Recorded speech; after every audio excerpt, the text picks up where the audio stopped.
Kalau kita menggantungkan nasib kita pada Allah luar biasa. Ada seorang syekh, saya dengarkan ceramahnya, menarik sekali. Saya tidak tahu orang itu siapa, tapi cuplikannya saya dapatkan dari seorang teman dari Jeddah yang mengirimkan ke saya. Orang ini cerita, syekh ini menceritakan, cuplikannya ada di HP saya, dia bilang, saya satu waktu pernah ke Mesir, dan di Mesir ini, saya lagi dari satu daerah mau ke Kairo, dari Iskandaria, satu kota, mau ke Kairo.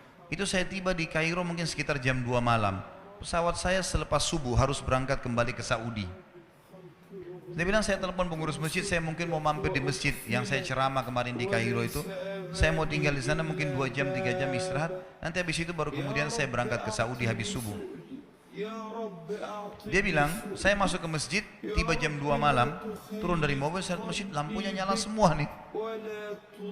Kemudian setelah saya masuk masjid, saya temukan ada orang di mihrab, imam, lagi sujud, nangis-nangis. Dan luar biasa, tangisannya itu kalau orang dengar, membuat orang yang dengar pun mau menangis. Jadi saking luar biasa dia, merengeknya sama Allah dalam sujudnya. Kata syekh ini, saya pun sambil berdoa sama Allah, ya Allah kabulkan permintaannya orang ini. Walaupun saya belum tahu apa yang diminta gitu.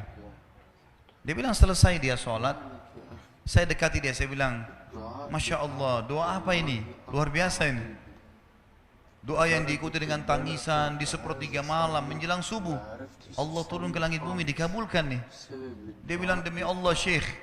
Karena syekh ini orang Arab biasanya panggil, bisa orang pintar, bisa orang kaya, bisa orang tua. Jadi kalau antum dipanggil syekh jangan bangga dulu ya. Karena banyak maknanya itu. Ya. Jadi dipanggil syekh. Kita tidak tahu, biasa juga di Saudi begitu ya. Kalau ada orang kita tidak kenal dipanggil syekh, syekh sini syekh. Walaupun antum bukan syekh sebenarnya gitu. Ya. Maka dia bilang demi Allah syekh. Dia tidak tahu kalau ini orang memang ulama gitu. Istri saya sekarang lagi dirawat di rumah sakit dan saya harus bayar 14.500 jenih atau ponnya Mesir. Saya harus bayar rumah sakit. Kalau enggak istri saya enggak bisa dioperasi.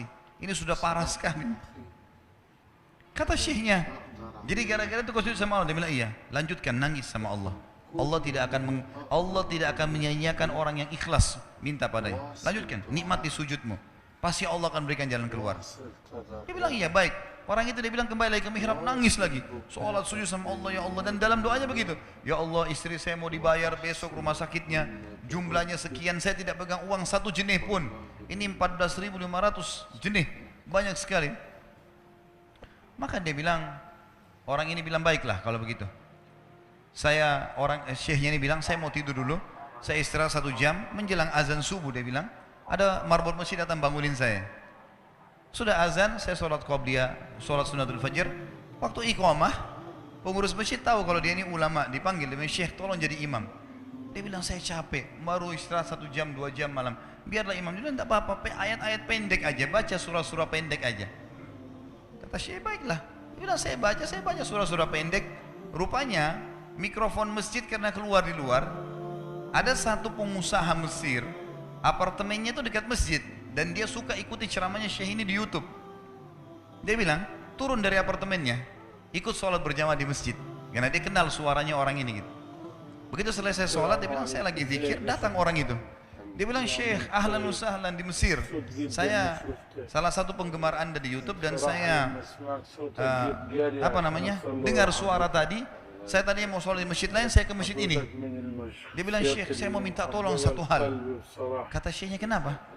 Dia bilang saya sudah ngitung zakat uang perusahaan saya harus alokasikan 14.500 jenih. Kata syekhnya. Orang itu bilang saya mau alokasikan zakat saya 14.500 jenih. Kata syekhnya saya nangis. Dengar itu. Nangis, saya terisak-isak.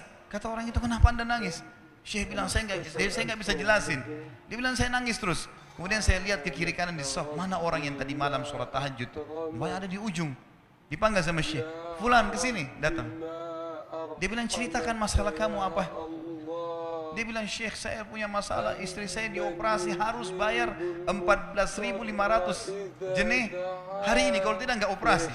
Kata syekhnya, tiba-tiba si pengusaha ini nangis-nangis.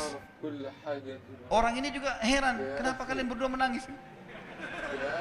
Dia masih bingung kenapa gitu. Kata syekhnya, biarin orang ini yang jelaskan. Yang punya usaha bilang apa?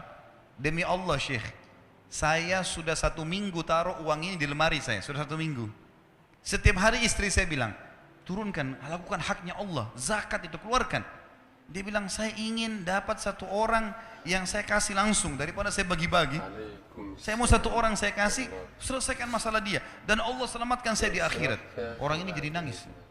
Orang yang punya minta butuh nangis. Kata pengusahanya, ini uangnya silahkan, 14.500. Semoga Allah selesaikan urusan saya di akhirat gara-gara saya bantu kamu. Kata syekhnya, demi Allah yang terjadi, orang ini yang siapa namanya, orang yang punya uang ini yang dikasih uang, dia tiba-tiba lupakan saya dan lupakan si pemilik uang. Dia langsung angkat kepalanya ke langit sambil menangis mengatakan, ya Allah, aku mencintaimu. Terpenuhi kebutuhannya, gitu ya. Kuasa Allah. Teman-teman, cuman kita selalu buru-buru. Kalau seseorang kita di perusahaan mau dinaikkan gajinya saja, mau naikkan jabatannya, dia harus tulis permohonan. Tidak mungkin juga baru hari ini dimasukkan kemudian ketuk ruangan di rootnya, mana permintaan saya kemarin, atau hari ini, nggak mungkin. Seminggu dia sabar, 2 minggu dia sabar dengan berharap datang panggilan. Kenapa dengan Allah Subhanahu Wa Taala kita tidak begitu, teman-teman? Banyak orang buru-buru dan kebanyakan orang mau menggantungkan permintaannya kepada Allah hanya pada hal-hal yang kecil, hal yang besar tidak, atau sebaliknya, hal yang besar, hal yang kecil tidak. Kenapa tidak pernah minta sama Allah dikasih motor, dikasih mobil, dikasih rumah? Kenapa hanya minta kalau penyakitnya dihilangkan baru kembali kepada Allah? Itu pun seringkali kita jadikan Allah nomor 30, teman-teman sekalian. Ke dokter ini, ke dokter itu, resep ini, resep. Nanti kalau sudah mentok nggak bisa sembuh baru sholat tahajud. Hah? Salah. Islam mengajarkan kita apa? Sebelum makan berdoa, sebelum tidur berdoa, sebelum aktivitas berdoa, sebelum ke dokter doa dulu supaya Allah jadikan kesembuhan. Karena dokter resepnya cuma semoga lekas sembuh. Tidak ada pasti sembuh. Makanya teman-teman sekalian, kembali kepada Allah adalah jalan yang paling luar biasa gitu. Coba merengek kepada Allah SWT. Allah pasti tidak akan pernah memungkiri janji-janjinya.